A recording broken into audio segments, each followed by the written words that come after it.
Mm-hmm. Hello everyone, I hope you're doing well. In this video, we are going to solve problem 13 from chapter 12 of Material Science and Engineering by Callister. Okay, let's see the problem statement and we'll dive directly into the solution. The statement says that calculate the theoretical density of nickel oxide given that it has the rock salt structure. So what you have to do in here is to find out the volume density. Theoretical density is simply the volume density, and we need to calculate it for this ceramic structure, which is nickel oxide. And they have given us some good hint, which is that the structure is actually the rock salt structure, and rock salt is actually NaCl, so its structure resembles the NaCl structure. So we can use everything that we know about the NaCl geometry and structure and we can utilize it to calculate the theoretical density for nickel oxide. Let's quickly get started with the solution. And first of all, we should know the formula that we are going to use to find out the volume density. So we know that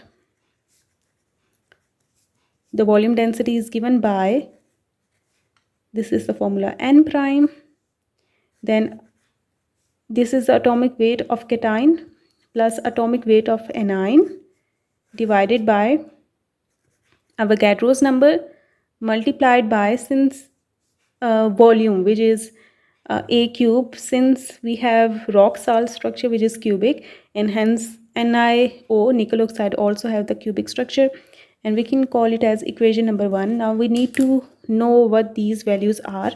So n prime is actually the net number of formula units that we have inside a single unit cell, and since nickel oxide has rock salt structure, so it will have 4 formula units. Okay, NaCl also have the 4 formula units inside it, and all those structures that resembles the rock salt structure or NaCl structure have 4 formula units inside a single unit cell.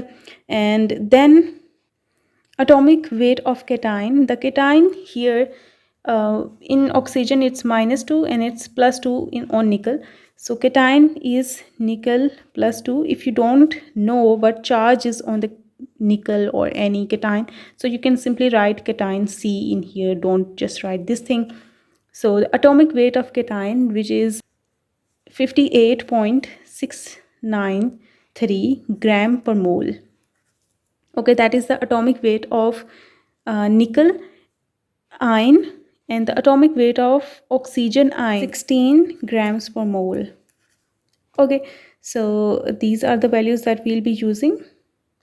And next we have a cube. Here a cube is actually equals to 2 times radius of nickel plus 2 times radius of oxygen ion whole cube. Okay, and here radius of nickel is actually equals to 0.069 nanometer.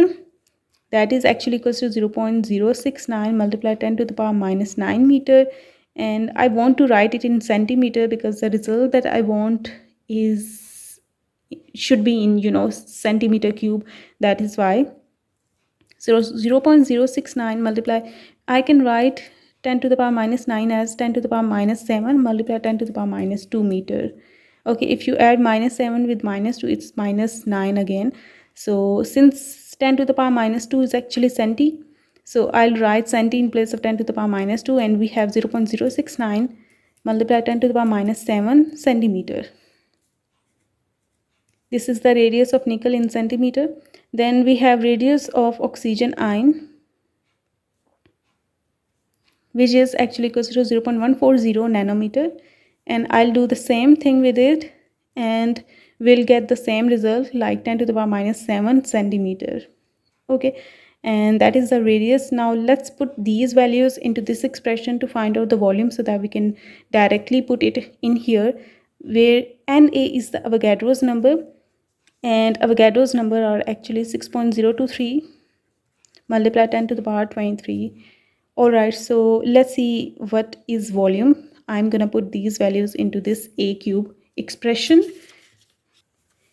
A cube equals to 2 into 0.069 multiply 10 to the power minus 7 plus 2 into 0.14 multiply 10 to the power minus 7 and whole cube.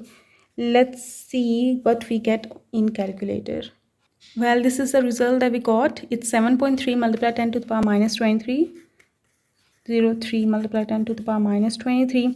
Now let's put these values into the, now putting values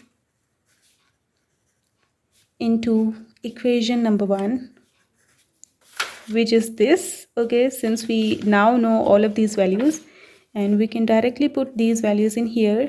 In place of n prime, we'll write 4.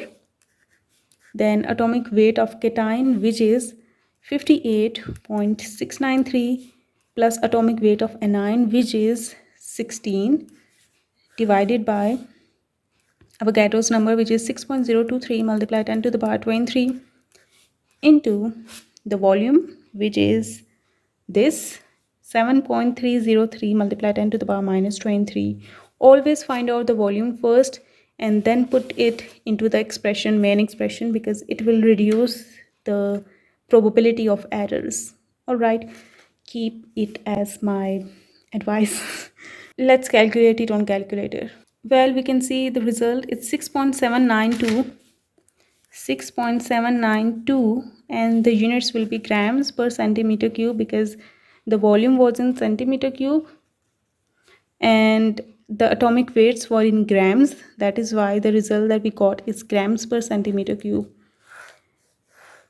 All right, so whenever you are using these kind of thing, always convert the radiuses or the lengths into centimeter and use the molar masses or atomic weights as it is they are given on periodic table, and use this value for Avogadro's number as well.